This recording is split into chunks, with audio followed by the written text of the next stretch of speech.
I got into my husband's car and found a tube of personal lubricant in the glove compartment. I didn't say a word.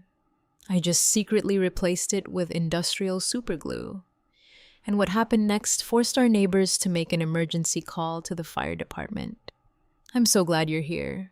If you're watching this video, please like and subscribe to my channel and tell me in the comments where you're listening to my story of revenge from.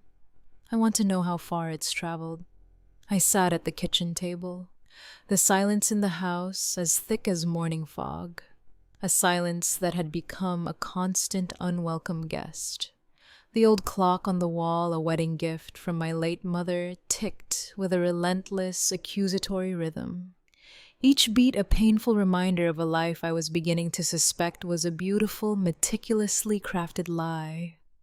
My husband Julian had just returned from one of his countless business dinners. He looked not merely exhausted, but haunted, as if he carried the weight of a secret too heavy to bear. His face was a map of fatigue, and guilt lines etched around his eyes and mouth that had never been there before. He tossed his jacket on the sofa with a weariness that felt performative, loosened his tie as if it were a noose he was desperate to escape, and collapsed onto the bed, the familiar springs groaning under his weight, without even bothering to shower. The faint scent of his expensive cologne hung in the air, but it was mixed with a new alien fragrance. A sweet floral perfume that felt like an intrusion, a brazen confession from a life I didn't know he was living. A few minutes later, the gentle hum of his snoring filled the house, a sound that once brought me comfort, but now felt like a mocking lullaby. A lullaby for a fool. I got up, moving with the quiet, practiced grace of a wife of 40 years, and began to tidy up the mess he'd left in the living room, his jacket, his wallet, his cell phone, his old laptop. The phone screen was still on a new email glowing like a sinister omen. I frowned. Julian never used email. He always said, "Juliet, all this tech stuff is too complicated. I'd rather just make a call." But now an email. It was right there in plain sight. A digital ghost from a life I didn't know he was leading. Out of a morbid curiosity that felt both wrong and necessary, I opened it.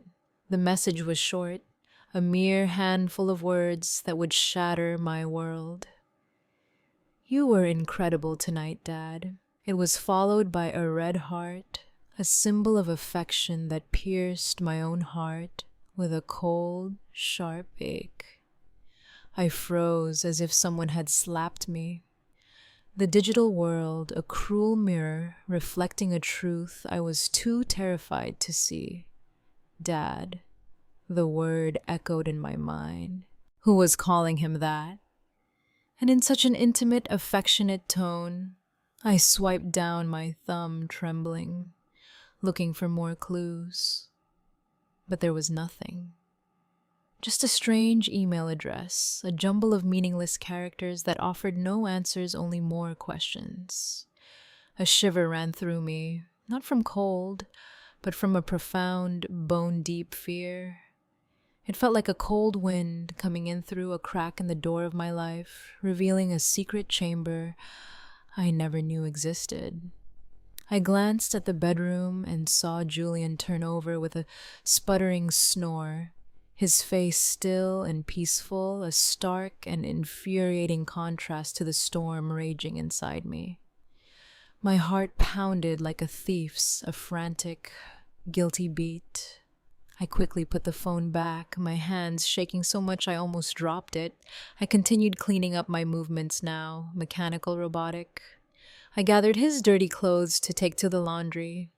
As I checked his pant pockets, I felt a folded piece of paper crisp and new. It was a receipt from a fancy steakhouse in San Antonio, dated that very night. I frowned. San Antonio. He had told me he was meeting his partners in Dallas. A tiny, bitter laugh escaped my lips. Julian hated driving to Dallas. San Antonio, on the other hand, was where his mother had lived before she passed away. He had fond memories there, a fact he had often reminded me of. But who had he had dinner with in San Antonio while lying to me about being in Dallas? The receipt showed a party of two, a bottle of expensive Cabernet Sauvignon, a wine he had bought me for our 10th anniversary, a wine I had never forgotten, and main courses of filth and pasta. I tried to remember the last time Julian took me to a place like that. Maybe 10 years ago when I opened my first bakery. It was a memory etched in my mind. The flickering candlelight, his proud smile, the way he toasted my success. Now that memory was a lie, a faded photograph in a scrapbook of deceit. I took out my own phone and with a silent, determined resolve snapped a picture of the receipt and the email. I didn't want to believe it, but a woman's intuition, a wife of 40 years' intuition, is a deep, primal knowing. Something was going on, and I had to find out what it was. My hands were trembling, not just with anger, but with a deep existential dread. I felt like I was standing on the edge of a cliff, about to witness the spectacular collapse of my entire life. I went to the garage. Julian's old SUV was still warm, the air thick with the smell of gasoline, and that faint, sweet perfume from his clothes. I opened the door, a small, cold dread gripping my stomach. I turned on my flashlight and checked every corner of the driver's seat. There was nothing out of the ordinary, just some loose change and an empty water bottle. But as I reached into the passenger's side glove box, my fingers brushed against something plastic and slippery. I pulled it out and my heart almost stopped. A tube of used personal lubricant with dried residue on the cap, a sticky, damning piece of evidence. I stood there in the dark garage staring at it as if it were a dirty secret, a tangible manifestation of my worst fears. Julian and I hadn't been intimate in years. He always said he was tired, that age had sapped his desire. So, what was this lubricant for? The question echoed in my mind, each syllable a hammer blow to my fragile reality. I felt paralyzed, but kept a clear head, a survival instinct kicking in. I put it back exactly where I'd found it. I wiped my hands with a napkin, scrubbing them raw, as if I were afraid the betrayal would leave a permanent mark on my skin. I continued searching, this time more carefully, more methodically. Under the back seat, I found some crumpled napkins, soaked in a sweet floral perfume that wasn't a man's and wasn't my soft, familiar rose fragrance. The scent was alien defiant, a loud, vulgar shout of infidelity in the quiet sanctuary of our garage. I took photos of everything, the lubricant, the napkins, as if I could capture the scent in an image. I closed the car and went back inside. The weight of the evidence pressing down on me, heavier than any flour sack I had ever lifted. I sat at the kitchen table, my hands trembling uncontrollably as I picked up Julian's phone again. By this point, I was almost certain he was cheating on me. I checked his messages, but there were only work chats, cold and dry like a desert landscape. His inbox was empty except for that one strange email. I checked the sent and draft folders. Nothing. Everything was too clean, too perfect, suspiciously so, as if he had erased every trace of his deception. A master of lies, I thought bitterly. My rage was now a cold, hard stone in my chest, and a new, more dangerous emotion began to stir within me. A desire for truth, a need to expose the lie no matter the cost. The next morning, just as the sun rose and the soft light filtered through the window curtains, I was already awake, a ghost in my own house. The image of the lubricant, the restaurant receipt, and that email wouldn't stop swirling in my head, a venomous carousel of doubt. I stood in the kitchen, my hands busy, but my mind a frantic whirlwind. I made a simple breakfast, 2 fried eggs, some toast, and a cup of the strong black coffee Julian liked. I had barely slept all night. Julian came down looking tired, his hair a mess, and his eyes still groggy. He sat at the table, grabbed his coffee cup, took a sip, and set it down half full. "I have an important meeting today," he said in a husky voice, a rehearsed line he'd used countless times before without looking me in the eye. "I'm sure I'll be home late." He was so good at this, I thought. The easy lies, the casual tone, it made my blood run cold. I nodded with a strained smile, though all I wanted to do was scream, "Where is the meeting?" With whom? In San Antonio again. But I held back my rage, a silent fire, and simply replied, "All right, be careful." He got up, gave me a light pat on the shoulder, a gesture that felt more like an afterthought than a sign of affection, and left. The door closed, leaving the kitchen in silence, and me with a suspicion that was growing into a monstrous certainty. I cleared the table and washed the dishes one by one, the rhythm of the task, a small anchor in the storm of my emotions. I couldn't just sit there, inventing theories. I needed the truth, hard evidence. I picked up my phone and looked for the number for Mrs. Miller, a friend from years ago who had helped me so much when I first opened the bakery. She had once told me about a good private investigator who specialized in infidelity cases. "Juliet, if you ever need it, I can give you Thomas's number," she had said. "He's very discreet and reliable. I never thought I would need to call him." But now I had no other choice.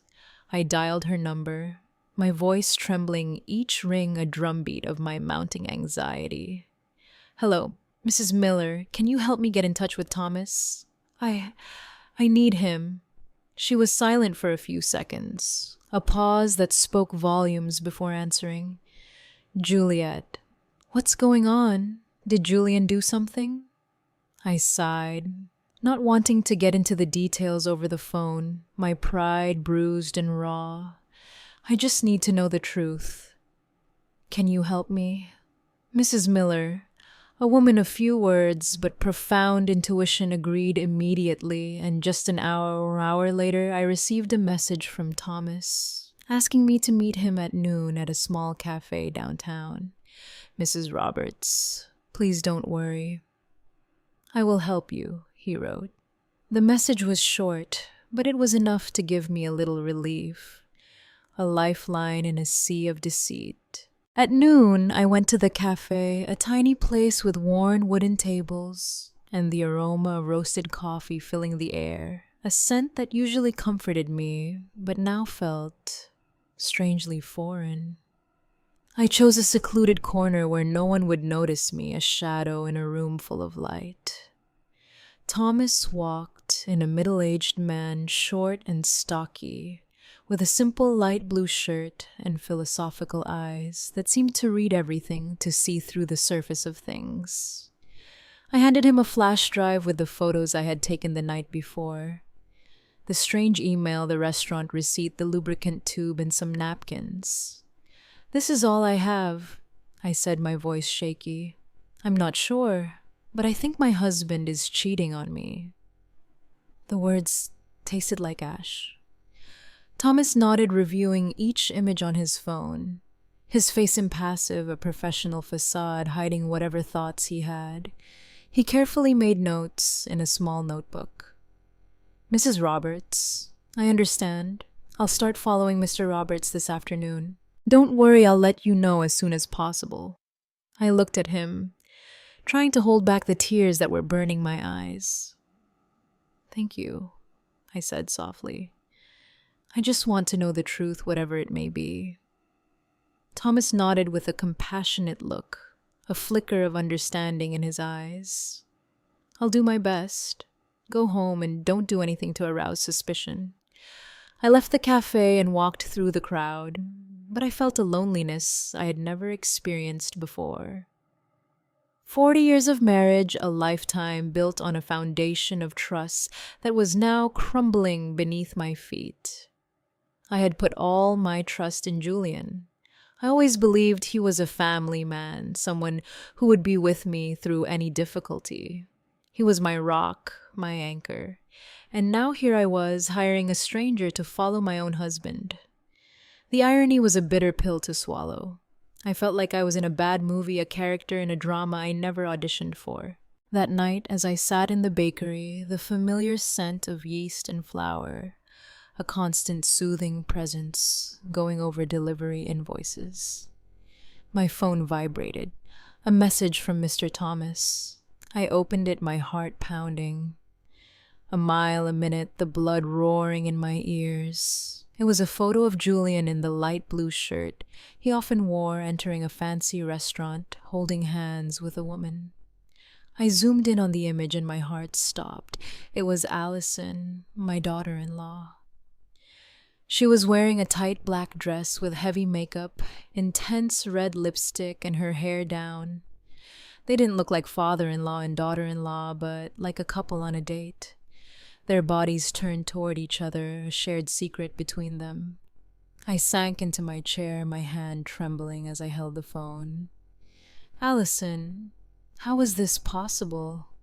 At family gatherings, she and Julian always acted distant, barely speaking to each other. I now realize it was a masterful act, a performance for my benefit.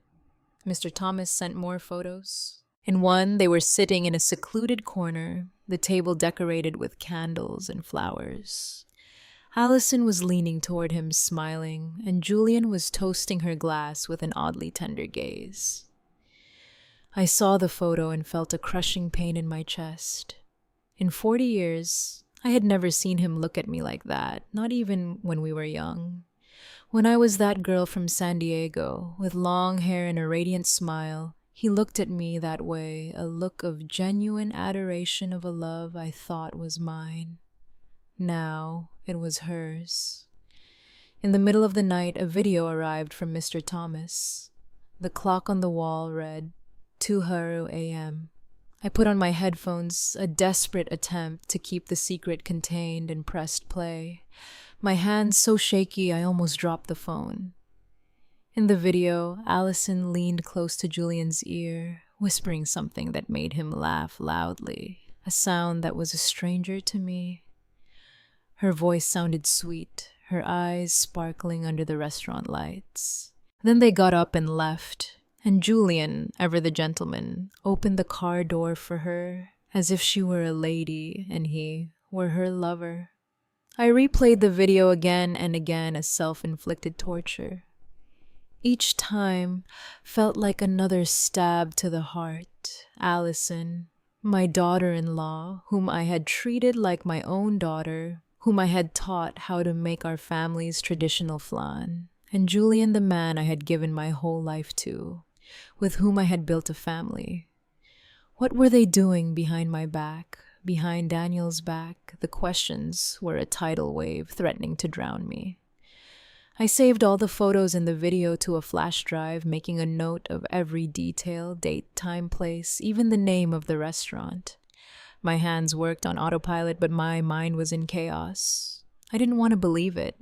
I couldn't believe Julian and Allison were capable of something so low, so cruel. But the evidence was right in front of me. Undeniable, a mountain of proof. I stayed in the bakery among trays of sweet pastries that smelled delicious, but I felt like my world was falling apart. I remembered the early days of the business when Julian would help me carry sacks of flour, when we would laugh together in that little kitchen, our dreams as big as the sky. Now it all seemed like a distant memory, a beautiful lie I had lived for too long. The next morning, I was in the small kitchen of the bakery, holding a list of orders for a large hotel downtown. The smell of flour and vanilla, which always brought me peace, felt empty that day, a hollow comfort. As soon as I finished signing the delivery invoice, my phone vibrated in my apron pocket. I wiped my hands and my heart sank when I saw it was a message from the detective. Just a short sentence. Mrs. Roberts, I'm sending you more evidence. I took a deep breath, trying to stay calm, but my hands trembled as I opened the message.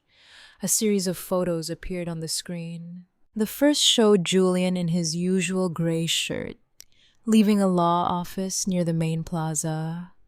By his side was Allison in a beige office dress, her hair in a high ponytail and huge dark sunglasses that almost covered her face.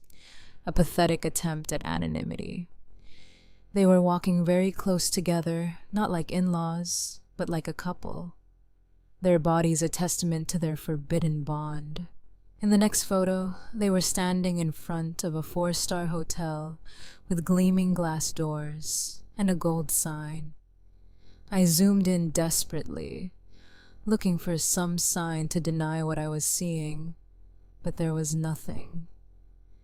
They looked too natural, too comfortable together, a part of a world I was not a part of. Then came a short video from Mr. Thomas. I pressed play, and my heart pounded so hard I thought it would burst, a frantic drum against my ribs. The shot was from a distance, but it was clear enough to see Julian and Allison on the 3rd-floor balcony of the hotel.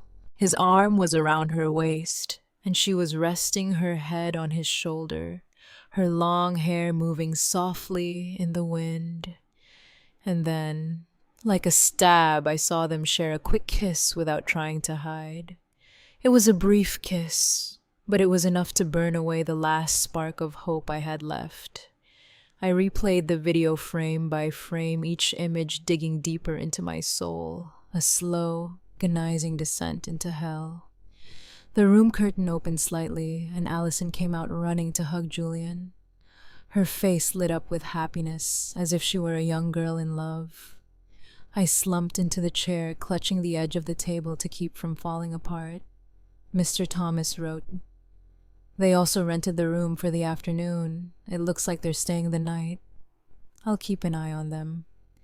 I read the message over and over, my throat tight as if I were being strangled. Just a few hours earlier, Julian had written to me, "Juliet, I won't be home tonight. I have to meet a potential partner from out of town. Get some rest." The tone was sweet and caring, just as it had been for years. But now I knew it was all a lie. A well-constructed lie. A potential partner from out of town. He wasn't out of town. He was here in a 4-star hotel with our own daughter-in-law. I opened my portable hard drive and carefully saved every photo and every video. Each time I hit save, I looked at the image as if to make sure I wasn't dreaming. In the video, Julian's gaze toward Allison was so tender. The way he caressed her hair reminded me of the way he used to do it with me more than 30 years ago. We were young, and I believed our love would last forever. A promise whispered under a starry San Diego sky. Now, seeing this, all I saw was lies and blatant betrayal. I remembered family gatherings, everyone sitting around the table, a tableau of our perfect family. Allison always sat far away from Julian. Sometimes, she even looked at him with disgust. Daniel would joke, "Mom, I think Allison can't stand Dad. She avoids him like the plague." I believed it too. I thought they just didn't get along, that she was just trying to fit into the family. But now I understood it had all been a farce, a carefully choreographed dance of deception. They acted too well in front of me, in front of Daniel, in front of the whole neighborhood. I felt like a fool, a blind wife betrayed by 2 traitors right in front of my eyes. People were going about their lives unaware of what was happening on that hotel balcony. But Mr. Thomas had captured the perfect moment, like a silent hunter, a snapshot of my reality. I replied to him, "Thank you. Please keep watching. I need to know everything." He answered briefly, "I will. Stay calm." That night, I returned to the house that had been my home with Julian. It felt foreign now, a place of ghosts and lies. I opened the dresser drawer and took out a thick envelope, my hands moving with a grim determination. I printed all the evidence photos of Julian and Allison, leaving the lawyer's office, photos of them entering the hotel, photos of them on the balcony, and every frame of the video. I carefully arranged them, sealed the envelope, and hid it at the bottom of the drawer under old family photos. I looked at a photo of the four of us, Julian, Allison, Daniel, and me, at Daniel's birthday party a few years ago. Allison was smiling, hugging Daniel tightly while Julian stood beside me with his arm on my shoulder looking proud. Now, looking at it all, I wanted was to rip it to pieces to tear the image of their smiling faces from my life. The next morning, just before dawn, I heard the front door open slowly. Julian staggered in, smelling of alcohol. The partner was too difficult, Juliet, he complained in a raspy voice, his eyes red as if he'd been up all night. I had to drink a lot. I'm dead tired. I was in the kitchen with a glass of water in my hand, watching him perform while feeling like he was rubbing salt in a wound. Rest, I replied calmly, as always the practiced voice of a wife.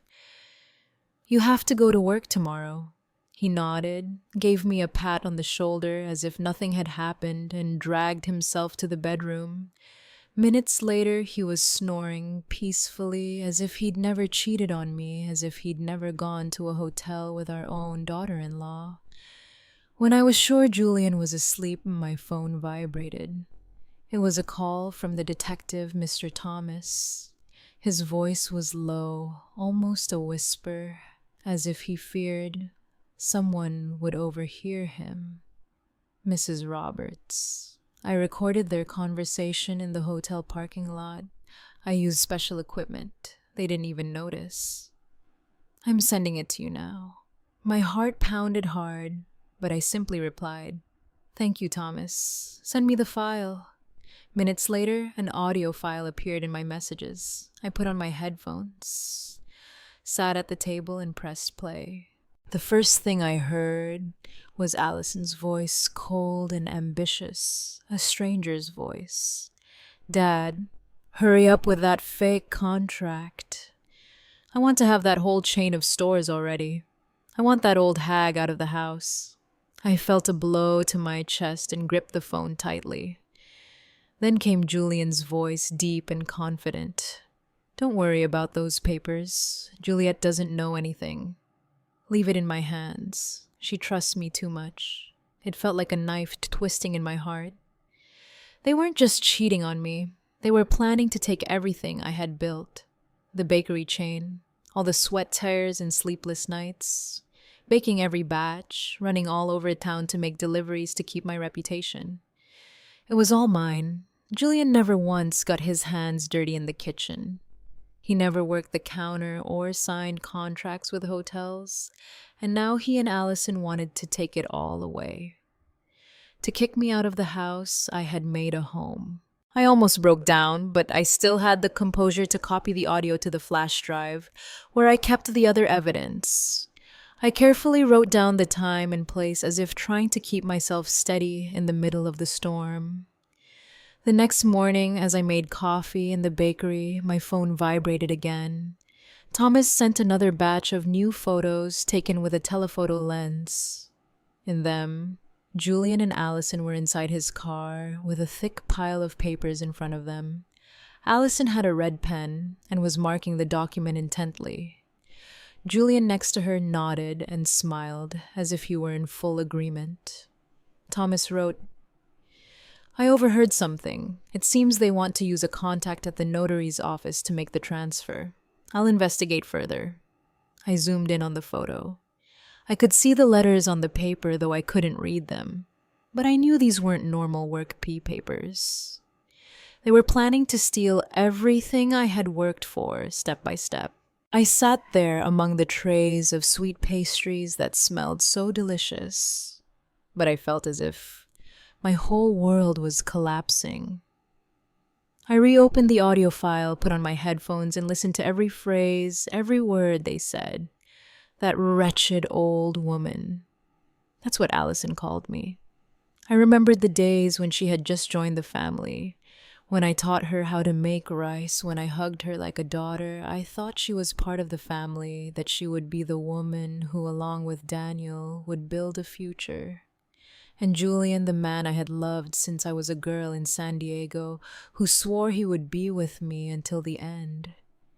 They had made a joke of me, a fool who still believed in love and family. A regular customer came in, Mrs. Peterson, who always bought pastries for her grandchildren. "Juliet, your bakery has been packed lately. Your chain of stores is expanding. I'm so proud of you," she said, her voice warm. I forced a smile and replied, "Thank you. I'm doing my best." But inside I was a wreck. I wondered what she would think if she knew the truth. Would she see me as a strong woman or just a fool betrayed by her husband and daughter-in-law? I wrapped Mrs. Peterson's pastries, said goodbye at the door, and sank into my chair, my hands on my head. I wanted to cry, but no tears came. Instead, a silent rage burned inside me like the fire in an oven, ready to ignite at any moment. That night at dinner, I sat across from Julian in the small kitchen under the yellow light that gave his face a strange, distorted glow. He ate and spoke in a monotone voice, as if nothing were wrong, as if the world wasn't about to end for him. "Juliet, I have to sign some important business papers this week. Maybe you should look them over. They're complicated."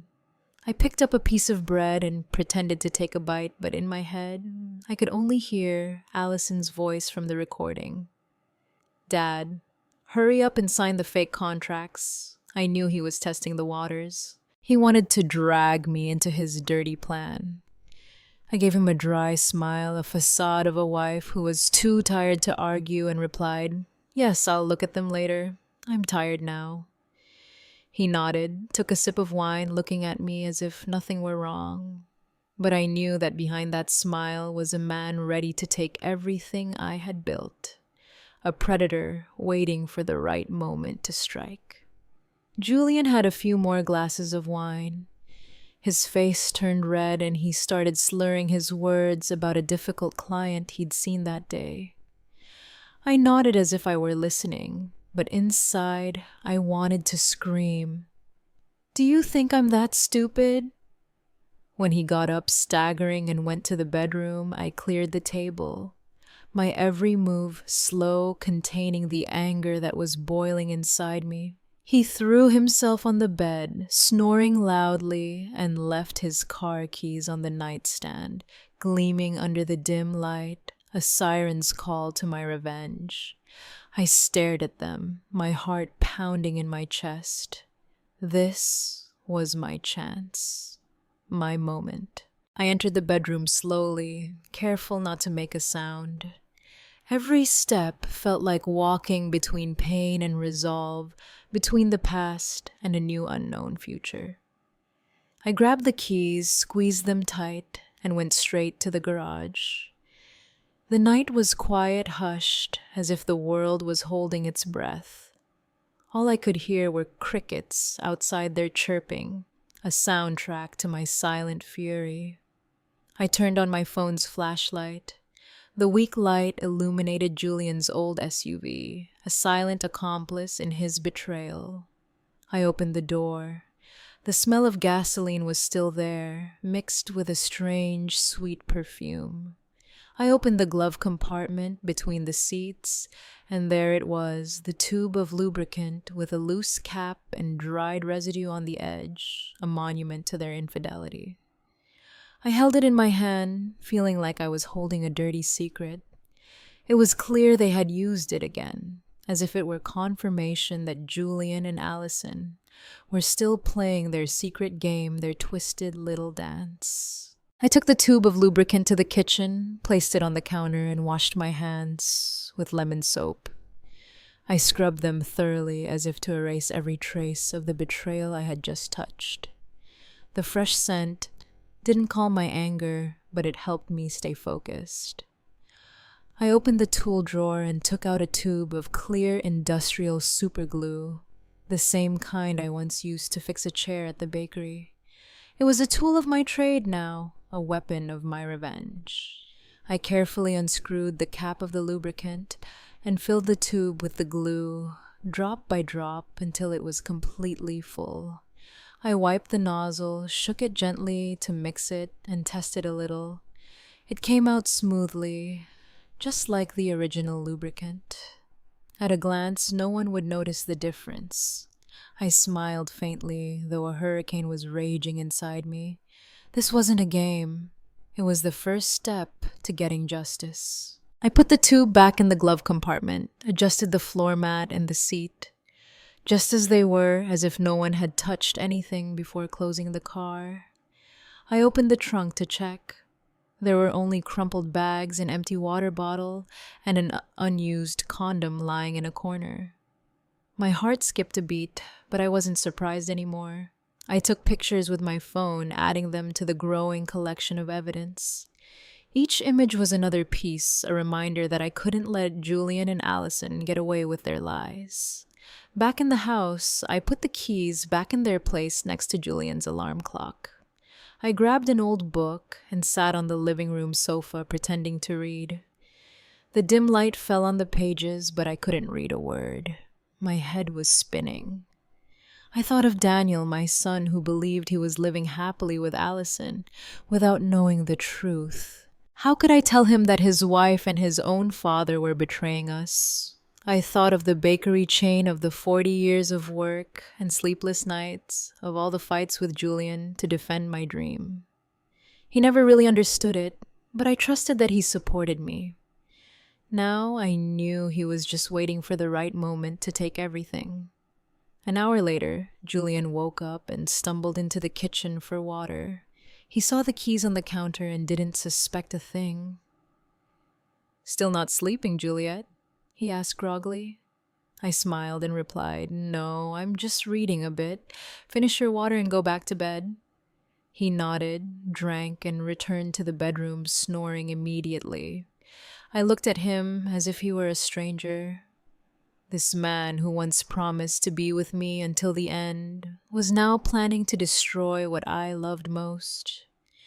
But he didn't know that I had already started my counterattack. At dawn, I got up. The sunlight was timidly entering through the bakery window. I was in my usual kitchen, kneading dough, preparing flames, and sweet pastries for a large hotel order. I pressed the dough with all my might, channeling my rage into every movement. When I returned home for breakfast, I made an effort to keep a calm face. Julian was already up with a cup of black coffee in his hand. I served him eggs and toast. "Julian," I said calmly, "I have to travel to Nashville tomorrow to sign a contract with a new partner. I'm sure I'll be home late. Can you take care of dinner?" I watched him out of the corner of my eye. He looked up surprised, but in his eyes, something was shining that wasn't concern. It was relief.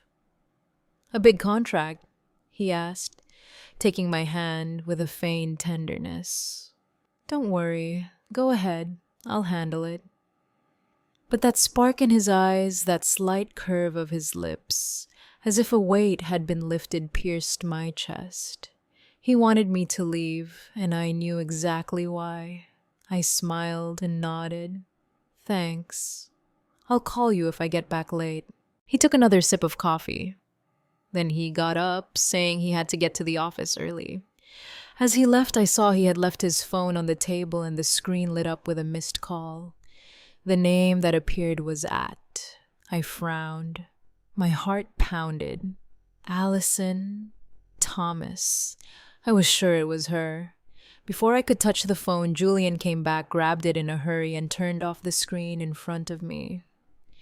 "I forgot it," he mumbled with a forced smile, and he was gone. I stood there watching the door close, feeling as if I had been slapped. He wasn't even bothering to hide it anymore. That day, I worked like a machine, delivering bread, signing invoices, and smiling at customers. But my mind was only focused on Julian and Allison. I couldn't let them continue their farce behind my back and Daniel's. I needed more evidence to hear from their own mouths what they said when they thought no one was listening. That night, I pretended to be tired. I went to bed early and told Julian, I have to wake up early tomorrow to catch the bus, so I'm going to sleep. He nodded, gave me a pat on the shoulder. Rest, Juliet. Be careful on your trip tomorrow. I lay down and closed my eyes, but I sharpened my hearing, attentive to every sound in the house. Close to midnight, when Julian's snoring stopped, I heard him get out of bed quietly. The faint light from his phone shone in the darkness. He left the room with his phone, thinking I was asleep. I stayed still, my heart pounding. Then I slowly got up and followed him on tiptoe. I hid behind the thick living room curtain and saw him standing in a dark corner near the window. He put the phone to his ear and spoke softly. Yes, of course. Come over to the house tomorrow. We won't have to go to a hotel anymore. Juliet has to leave town to sign a contract and she'll be back late. I heard a soft giggle from the other side. Allison's sweet voice. That's great, Dad. Finally, we can relax. Julian laughed, replying, Yeah, come early, I'll be waiting. I stood there behind the curtain, feeling my blood boil. They weren't just cheating on me. They were planning to turn my house, my son's home, and mine into their meeting place. I returned to the bedroom in silence, opened a drawer, and took out Daniel's old recorder, the one I bought him for college to record his classes. I checked the battery, put in a new one, and turned on continuous recording. I hid it behind the bookshelf in the bedroom next to the headboard, certain it would capture everything. I carefully adjusted the cable and covered it with a family photo frame. The photo of the four of us at Daniel and Allison's wedding. Looking at it, I felt a bitter taste. Allison's smile, Julian's hug. Now they were all lies. Before going back to bed, I checked again that the recorder was working. I placed the photo frame just right to hide the cable. Then I lay down pretending to be asleep. Julian came back to the bedroom, threw himself on the bed, and snored as if nothing were wrong. But my eyes were wide open in the darkness, more awake than ever. I reached for the clock and set the alarm for earlier than usual. I closed my eyes, but not to sleep. I was ready for the next step of my plan. I woke up at 5 a.m. in the morning when it was still dark. Only the faint light from the street lights was coming through the window. The house was silent. All I could hear was Julian's steady snoring from the bedroom. I was in the kitchen with a cup of cold coffee in my hand, staring at the skillet of oil that was already on the stove. It was the last step of my plan, a simple smoke trap, but enough to expose the truth. I tied a thin string to the stove's igniter. I ran it over to the window and attached it to a heavy object, an old coffee can I found in the cabinet. All I had to do was pull it from a distance, and the flame would ignite the oil, creating thick black smoke enough to alarm the neighbors. I opened the window by the stove a little so the smoke could get out. Then I tested it once. The smoke rose quickly, forming spirals like a warning. I turned it off immediately, checked everything again, and made sure not to leave any trace that might make Julian suspicious. I put on a jacket, grabbed my large purse, and pretended to be leaving for my trip. Before I left, I went into the bedroom and gently shook Julian. I have to go to the bus station right now, I said in a calm voice. I'm going to sign a contract. I'll probably be back late tonight. He opened his eyes and in a sleepy voice replied, All right, be careful, Juliet. Call me if you need anything. Then he buried his face in his pillow and went back to sleep. I looked at the man I once loved and trusted, now lying there unaware of the trap waiting for him. I turned away, my heart heavy, but my legs steady. Instead of going to the station, I went across the street to Mrs. Peterson's house. She was my neighbor and my friend. She opened the door and looked at me, worried when she saw my purse. Juliet, "What are you doing up so early? Is something wrong?" she asked with affection. I forced a smile. "Mrs. Peterson, can I stay here for a few hours? I need to watch my house." She frowned but didn't say anything else. She poured me a hot cup of coffee and gave me a chair by the window. From there, I could see the entrance to my house where Julian and Allison would enter and where the truth would be revealed. Around 10,000, a taxi pulled up in front of the house. Allison got out wearing a light floral dress and dark sunglasses, as if she were afraid someone would recognize her. Julian opened the door, looked around in a hurry, and quickly ushered her inside. I gripped my coffee cup tightly, my heart pounding in my chest. "It's time," I murmured, and turned on the app on my phone connected to the hidden recorder I had left in the bedroom. The sound started coming through my headphones. Allison's laughter, the clinking of glasses, heavy footsteps. Then I heard Julian's deep voice. "All right, we don't have to hide in a hotel anymore." Allison laughed. "You really know how to pick your moments. The old hag is gone, right?" I bit my lips, holding back the rage, as I listened to her call me the old hag with so much contempt. Then the bed started to creak, along with other sounds I didn't want to keep listening to. I closed my eyes, took a deep breath, and told myself, "Just a little longer, Juliet, just a little longer." A few minutes later, suddenly Allison screamed, "What the hell is this? We're stuck!" Her voice was filled with panic, almost sobbing. Julian growled, "Shut up. Wait, let me see." I smiled. I barely touched my phone and activated the smoke trap remotely. The string pulled hard. The stove ignited. The skillet of oil caught fire. Black smoke billowed out of the kitchen window in thick spirals, spreading outside like an alarm signal. Mrs. Peterson gasped. She looked out the window. "Juliet, your house is on fire." I pretended to be scared, but inside, I felt strangely calm. Neighbors started coming out into their yards, shouting, "Juliet's house is on fire! Call the firefighters!" A man nearby, Mr. Miller, quickly took out his phone and called the city fire department. I stayed there, holding my coffee cup tightly, my eyes fixed on my house. Everything was going according to plan. In my headphones, Allison's voice sounded more and more desperate. "Julian, do something. I can't move." Julian's voice roared. "Don't scream." "I'm trying."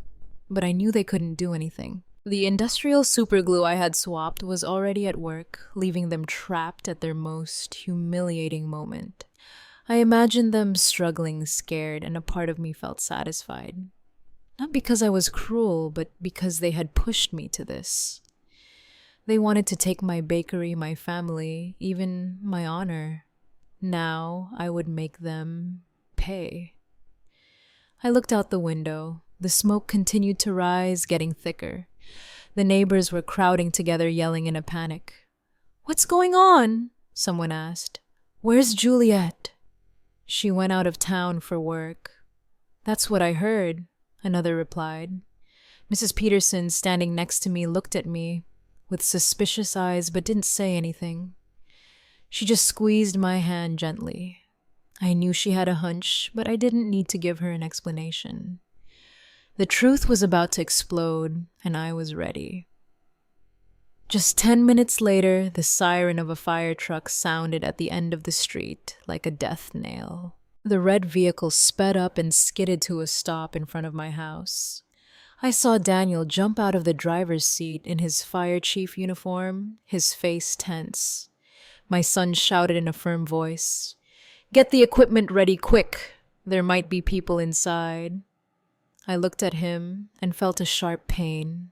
My son, always so proud of his family and his parents, now he was about to face the cruelest truth. I wanted to run and hug him and say, "I'm sorry, Daniel," but I had no other choice. I stayed still, letting everything take its course. The smoke from the kitchen continued to rise thickly, making Daniel and his team believe there was a serious fire. My son led the way with the sledgehammer, breaking down the front door. The sound of splintering wood echoed in the air. His teammates followed him with hoses and extinguishers. I listened to the commotion coming from the bedroom.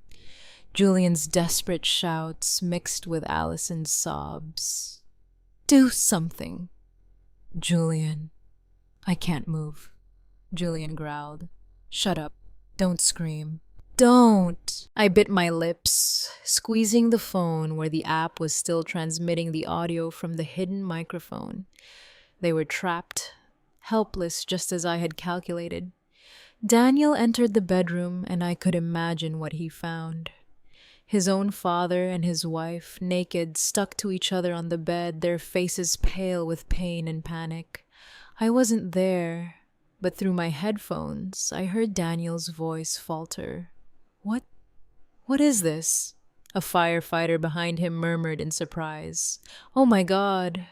Another couldn't hold back and let out a nervous laugh, but Daniel immediately shouted, "Silence." I knew that cry wasn't just to maintain order, but my son's last attempt to hide his pain. The humiliation was now exposed not just to Daniel, but to the entire fire team and the whole neighborhood. A firefighter ran out and told Daniel, "Chief, the smoke is under control. It was just a small oil fire. Nothing serious." But Daniel didn't reply. I figured the young man was still in the bedroom, frozen by what he was seeing. The neighbors started to arrive, crowding in front of the door, pointing and whispering. "What's happening?" "It's Julian and his daughter-in-law." A woman shouted, her voice full of amazement. "Oh my God, how could this have happened?" Another chimed in. Mrs. Peterson, standing next to me, took out her phone and silently started recording, moving the camera closer to Julian and Allison, who were writhing in bed, their faces contorted with pain. She looked at me with eyes full of pity and anger. "Juliet, you knew about this, didn't you?" I didn't answer. I just nodded softly without taking my eyes off the window. Daniel came out of the bedroom. I heard the thud of his boots on the hardwood floor. Through the headset, I heard Julian shout in a raspy voice, "Get everyone out of here. Close the door, Daniel." But it was too late. The whole neighborhood was gathered, their faces showing disdain, their whispers sounding like a chorus of shame. Father-in-law and daughter-in-law caught in the act. "Unbelievable," a man exclaimed. "Poor Juliet. How did it come to this?" Another sighed. The firefighters, after a moment of hesitation, had to act. They wrapped sheets around Julian and Allison, trying to cover their stuck-together bodies, and carried them out on stretchers. I could hear Allison's broken sobs mixed with her groans of pain. "Please do something. I can't stand it anymore." Julian just mumbled weakly, "Don't let anyone see us." But the whole neighborhood had already seen. There were looks of revulsion, mocking laughs, and shakes of disappointed heads. They were carried out wrapped in a thin sheet amidst the growing murmurs. "What a disgrace, father-in-law and daughter-in-law. My God, how filthy." The crowd was still gathered at the entrance when the ambulance left with its siren blaring. Among the loud voices, I heard bursts of laughter. "What a show," shouted Mr. Miller. "I can't believe there are two people so shameless in this world." An old woman shook her head and whispered to the person next to her. Poor Juliet. I stood among the people pretending to be surprised, as if I had just run there from the bus station. Daniel stood motionless in the yard, his arms hanging, his face pale as a ghost. His teammates avoided looking at him and quietly gathered their tools. I knew that Daniel wasn't just shocked to see his father and his wife stuck together in bed, but by the double betrayal of the two people he loved most. I wanted to run and hug him, to tell him I was sorry for letting him see something like that. But I held back and walked behind Mrs. Peterson, who silently accompanied me to the hospital. We sat in the third-floor hallway waiting while I maintained the concerned look of a wife who had just found out her house had been on fire. Hours later, a doctor came out, sweat on his forehead. He looked at me and spoke in a low voice. "Mrs. Roberts, we managed to separate them.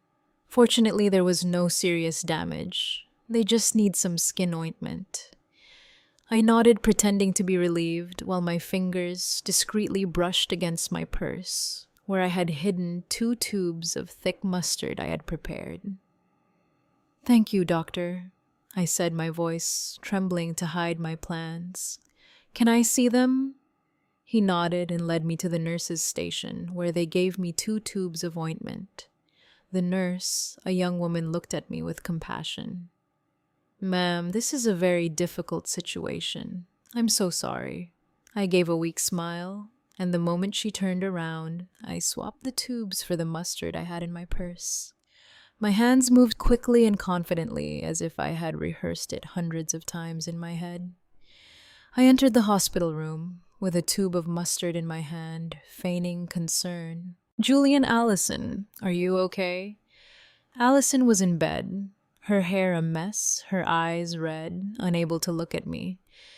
Julian, still pale, mumbled, "Juliet, I can explain," but I didn't let him continue. I placed the tube of mustard on the table next to the bed and left. Minutes later, a gut-wrenching scream came from the room. Allison was covering her face, crying. "It burns. My skin is on fire." Julian was writhing in bed, cursing. "What the hell is this? Who did this?" The entire hallway was in an uproar. Patients and family members came out to look. An old woman whispered to her son, "It's them, the couple from the video this morning on the internet. The father-in-law with the daughter-in-law. What a disgrace," another added. "They deserve it." The doctor ran into the room, asking the nurses to clean their skin and apply a neutralizing agent. But the humiliation of Julian and Allison was already public. Impossible to stop. Mrs. Peterson's video of them being carried out on a stretcher had spread throughout the neighborhood and on social media. I was in the hallway listening to the murmurs, feeling as if the whole world were witnessing the downfall of those 2 traitors. When the crowd dispersed, Daniel entered the room with a thick folder in his hand. I had called him as soon as the ambulance left, asking him to get the envelope with the evidence I had saved in the drawer and the 2 divorce papers I had ready. He handed me the folder, his gaze empty without saying a word. I opened it, took out the documents, and placed them on the table in front of Julian and Allison. I looked at him directly in the eyes, my voice cold but firm. 40 years of marriage end here. Sign these and then do whatever you want as long as you disappear from my son's life and mine." Allison collapsed, crying, looking at Daniel. "Honey, forgive me. I made a mistake. Please, I beg you, forgive me." But Daniel just looked at her, his gaze as hard as stone, and left without saying a word. Julian tried to grab my hand, his voice trembling. "Juliet, listen to me. I didn't want this." I pulled away, cutting him off. "Don't say anything else, Julian. You chose this path," he yelled desperately. "Juliet, please," but the nurse came in and warned, "Be quiet. This is a hospital." I turned and walked away without looking back. In the hallway, I saw Daniel leaning against the wall, his head in his hands. I walked over and put my hand on his shoulder, but he didn't lift his face. "Mom," he whispered, his voice broken. "Why did it have to be Dad? Why her?" I didn't answer. I just hugged him tightly, sharing his pain with my own. In that moment, I knew that Julian and Allison had lost everything. Their honor, their marriage, even their dirty plan. But Daniel and I had also lost a family. I only hoped that with time, we would find peace. A few weeks after the scandal, my bakery was busier than ever. The little bell on the door wouldn't stop ringing. Customers came in and out with smiles and compliments. "Juliet, you are so strong," Mrs. Peterson said, holding a bag of freshly baked flan. "The whole neighborhood is proud of you for how you defended your family business amidst all that filth." I smiled and thanked her. People supported me. They called me a strong woman, but only I knew that strength came from the broken pieces of my heart. Every time I looked at the oven where I had worked, with sweat and tears for 40 years, I remembered Julian and Allison, who wanted to take everything from me but failed. And I'm still here with my bakery with Daniel and with a new life. Daniel moved in with me right after that day. He didn't talk much about what had happened, but I noticed the change. He wasn't the cheerful, always laughing Daniel he used to be. His eyes now looked deep, as if they carried a wound that wouldn't heal. "Mom, I want to stay here for a while," he told me the first night as he came in with his suitcase. "I'm going to help you run the bakery, talk to clients, whatever you need." I hugged him. I felt the warmth of the son I had raised and just nodded without asking anything. I knew Daniel needed time, and so did I. Every morning we opened the bakery together. I prepared the oven and arranged the trays, and Daniel reviewed invoices and called hotels and restaurants. "Mom, the Grand Hotel wants to increase their sweet pastry order for next week." He called out to me from the cash register, his voice calm, but without its usual brightness. "All right," I replied. "Confirm the order. I'll prepare more dough." These simple moments gave me a peace I hadn't felt in years. There were no more fake looks from Julian, no more sweet and calculating voice from Allison. It was just Daniel and me, taking care of what we still had. Dinners were just the two of us now. We sat face to face in the small kitchen eating simple meals. Sometimes rice with beans and chicken, sometimes just bread with coffee. "Mom, can you make me some flan this weekend?" he asked me one night with a faint smile, the first I had seen since the scandal. "All right," I replied, relieved. "But you have to help me stir the caramel." He nodded. And in that moment, I felt that we were slowly but surely recovering. I started making time for myself, something I almost never did in 40 years. I joined a cooking club at the community center where women my age shared recipes and told their stories. "Juliet, you make the best flan in the neighborhood," a woman told me, laughing when I brought a tray. I replied, smiling. "It's a little trick I learned back in San Diego." I also started going to church on weekends. I would sit in silence with the light of the stained glass windows on my face and pray not for Julian or Allison, but for Daniel, for myself, so that we would find the strength to move forward. Sometimes I would go for walks with Mrs. Peterson in the town square, listening to her talk about neighborhood gossip. "You know, Juliet," she would say, her eyes shining. "Everyone is still talking about Julian and Allison, but they say you're the one who won." I just smiled without answering. I won, maybe. But the price was losing my whole family. Daniel also started to change. He became less quiet and began telling me about his work as a firefighter. "We put out a fire at the market yesterday," he told me one night as we ate dinner. "It was really dangerous, Mom, but luckily no one got hurt." I listened to him, my heart filled with pride.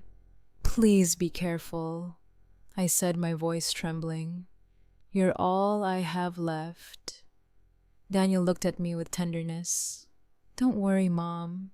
I'll never leave you alone." Those words were like medicine. They gave me back the faith that even though I had lost so much, I still had my son who would always be with me. One afternoon, while the bakery was full of customers, I sat at the cash register, watching the movement in the street. The bell on the door rang non-stop. The smell of sweet bread filled the air. I looked at the trays of flan and pastries and thought about the entire journey. I had built this bakery with my own hands, from a girl in San Diego to a woman who knew how to endure. Julian and Allison wanted to take everything from me, but failed. I kept my bakery. I kept Daniel. And most importantly, I kept myself. Did you like my story, and which city are you listening from? Let's meet in the comments.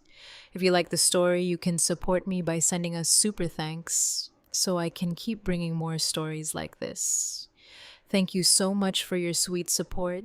I'm looking forward to your comments on the story. On the screen, you can see 2 new life stories that I highly recommend. There's so much more on my channel. Don't forget to subscribe. See you in the next life story. With love and respect.